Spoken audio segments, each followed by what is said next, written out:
Ayo kita sambut mentari pagi, semangat belajar menuntut ilmu. Ayo kita bisa ubah dunia, majulah. Assalamualaikum warahmatullahi wabarakatuh. Nggih, selamat pagi Bu Umi. Selamat pagi. Nggih. Jadi di sini saya Putri Eka Sari, calon guru penggerak angkatan 4, di mana di sini akan berwawancara tentang tugas 2.3. Untuk kasus yang saya ambil adalah kasus yang kedua.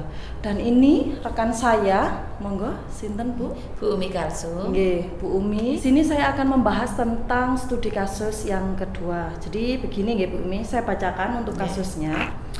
Anda adalah kepala sekolah di SMA Tunas Gemilang. Jadi seumpama Bu Umi ini kepala sekolah di SMA Tunas Gemilang, dan ada Pak Dodi adalah seorang guru matematika di sekolah yang Anda pimpin. Ia adalah guru yang berkompeten dan memiliki semangat belajar yang tinggi. Ia menguasai bidang yang diajarkan dan metode mengajarnya juga mudah dimengerti oleh murid-murid.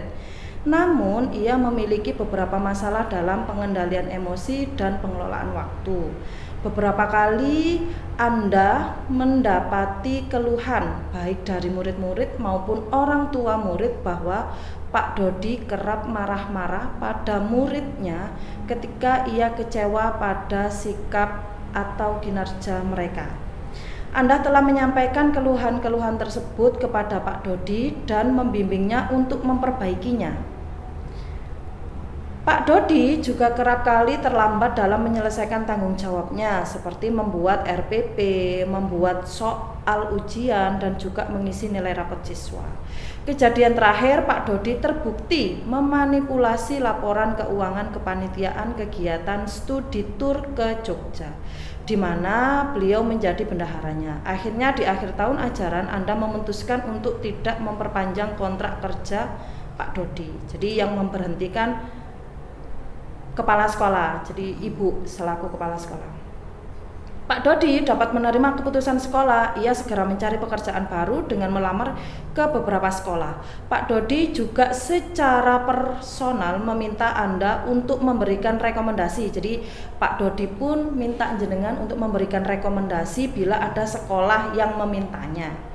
Anda pun mengiyakannya. Pada suatu hari Anda mendapat email dari bagian SDM SMA Cahaya Hati yang meminta Anda mengisi lembar rekomendasi mengenai kinerja Pak Dodi sehubungan dengan lamaran Pak Dodi ke sekolah tersebut.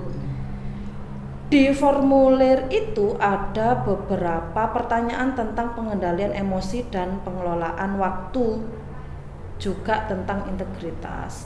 Jadi jenengan di situ kalau misalnya berkenan mengisi form, nanti akan ditanya pengelolaan waktunya, pengendalian emosinya. Nah, kira-kira Anda paham betul bahwa kalau Anda mengisi dengan sebenar-benarnya, Pak Dodi tidak akan mendapatkan pekerjaan itu.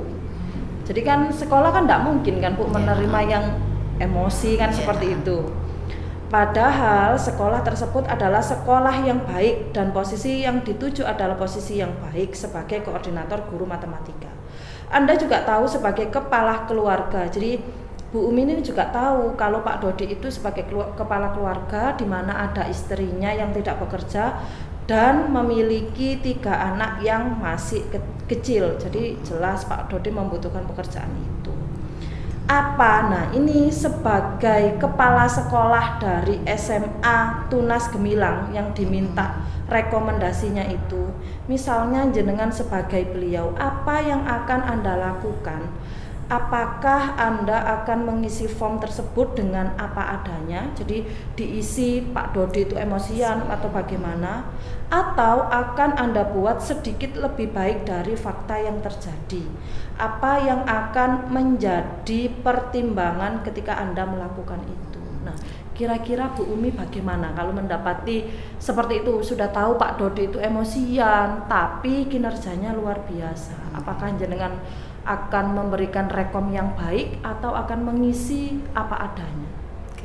Gimana? Iya, Mbak Putri, jika saya berperan sebagai kepala sekolah dari Pak Dodi ini, kan memang Pak Dodi itu dalam waktu jadi tim kerja ini sudah melewati pembinaan, sudah melewati ini apa menjadi Pak Dodi kok sampai seperti ini, kan latar belakangnya bagaimana, sudah ada masalah apa di keluarga, sudah tahu ya kondisi sudah paham betul, kondisi keluarganya Pak Dodi bagaimana, kenapa kok membuat Pak Dodi sampai terlambat.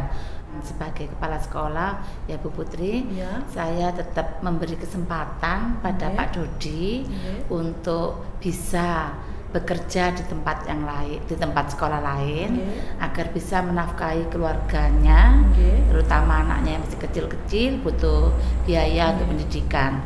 Tetapi saya tidak serta-merta langsung memberi surat rekom tadi. Saya ajak omong-omong dulu Pak Dodinya, dengan catatan Pak Dodi harus berjanji tidak mengulang kesalahan yang pernah dilakukan di tempat yang baru. Kalau Pak Dodi sepakat dengan janjinya tadi, sudah mau berjanji tidak mengulang kesalahan lagi, saya mau menuliskan rekom tadi gitu. Jadi membuat komitmen atau kesepakatan terlebih dahulu ya Bu ya. Oh, nanti kalau misalnya nih Pak Dodi dengan jenengan sudah membuat kesepakatan, sudah berjanji akan menjadi lebih baik lagi dan di sekolah lama itu sebagai pelajaran, berarti Bu Umi siap untuk memberikan rekom yang baik nggih Bu nggih? Nggih, siap. Seperti itu nggih. Karena memang apa ya, kalau menurut saya sih memang demikian. Kenapa? Karena orang itu pasti memiliki kesempatan. Betul, Jadi pasti ada haknya untuk mendapatkan kesempatan yang kedua. Mungkin kemarin kan hilaf kan gitu ya Bu ya. Apalagi dengan kompetensi Pak Dodi yang baik. Terima kasih Bu Umi untuk wawancaranya. Dari wawancara ini akan mempermudah saya dalam mengerjakan tugas selanjutnya. Sama-sama. Terima kasih Bu. Sangat bermanfaat. Assalamualaikum warahmatullahi wabarakatuh. Waalaikumsalam warahmatullahi wabarakatuh.